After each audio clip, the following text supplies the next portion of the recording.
believe Saddam Hussein was convinced from the start that he'd never see this day. This is the world's fourth largest army, in disarray. War is not a matter of force ratios or tactics alone. It is always a matter of shock, surprise, and morale. Morale was a factor from day one. Saddam Hussein is generally hated at home, and there was not support within Iraq for this war. The dictator expected to enhance his image with an easy victory, but he miscalculated American determination. After Vietnam and after Lebanon, he saw us as weak, a nation that could not take casualties, a nation that could not stay the course. Saddam was also surprised by the extent of international outrage and the effectiveness of U.S. military technology. Patriot missiles diffused the threat of Scud attacks on Israel, which could have split the coalition. American M1A1 battle tanks and Apache helicopters chewed up Iraq's T-72s, and superior U.S. air power grounded the entire Iraqi Air Force. Precision Allied bombings destroyed communications, command centers, resupply convoys, and troop bunkers. The battle plan included deceptive tank and amphibious movements that tricked Iraq into moving its troops.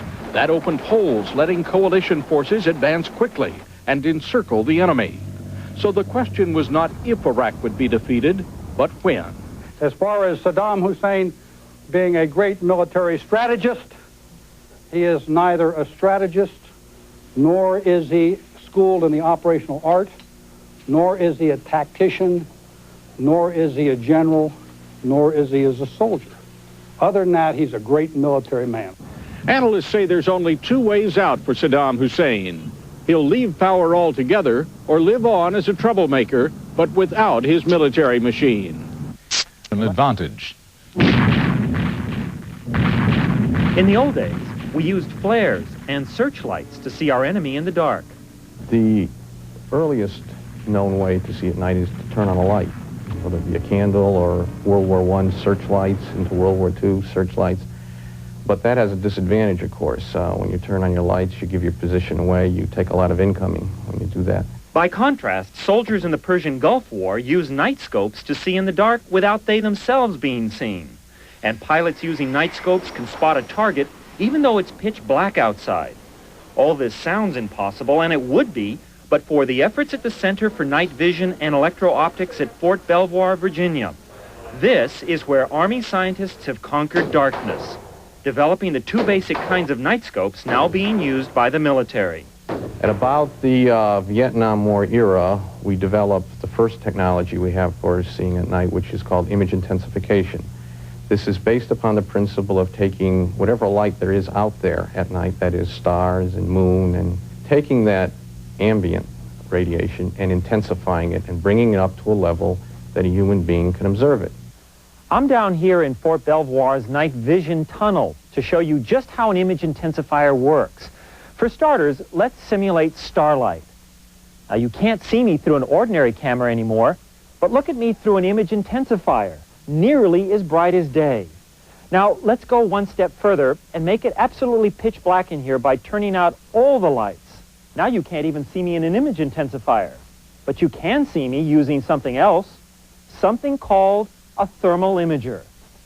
Thermal imagers work by sensing the heat radiating from a person or object. Hot objects radiate more than cold ones do. The same principle is behind thermography, which doctors once used to diagnose cancer. Tumors, it turns out, are hotter than surrounding tissue.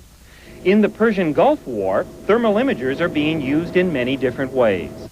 What about this instrument here, Jim? What is it? This is the TOW night sight. It's on the TOW missile system. Our troops use it to acquire targets. And they actually steer the missile, I understand, with that. That's right. It's amazing. Now, what about this one here? This is the thermal sight that goes in the M60 tank. It's used to acquire targets for the main gun.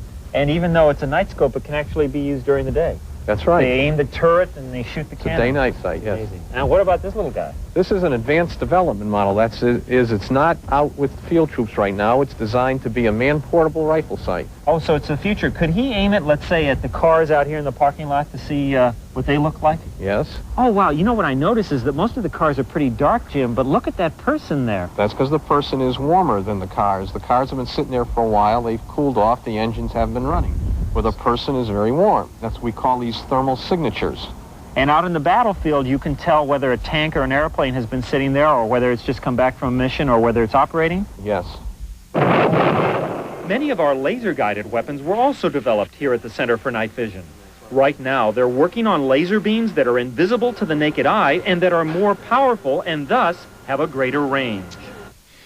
CBS reporter Frank Courier reports on a town in mourning. Within the proud ranks of this little Army Reserve unit near Pittsburgh, casualties mount. And today the military confirms 23-year-old Beverly Clark and 22-year-old Christine Mays, both Army specialists, are the first women killed in the Persian Gulf War. She died believing in what she believed in, and she was proud to be there and be part of it. Here in the hills of western Pennsylvania, it's the sad news everyone dreaded. After a tearful send-off, reservists from the 14th Quartermaster Detachment went to war, and after only a week in Saudi Arabia, a Scud missile destroyed their barracks, killing 28, injuring 100 more. I would say a commander's worst fear has just been realized. The news of heavy casualties from the Scud attack is a shock to many here in Greensburg who assumed their hometown heroes, mostly weekend warriors, held safe jobs deep behind the front lines. Today, with the headquarters in mourning, families sought help wherever they could find it. Parents of everyday school teachers, students, and truck drivers turned reservists who won't be coming home. It hurts so bad to believe it. He promised me he'd be back.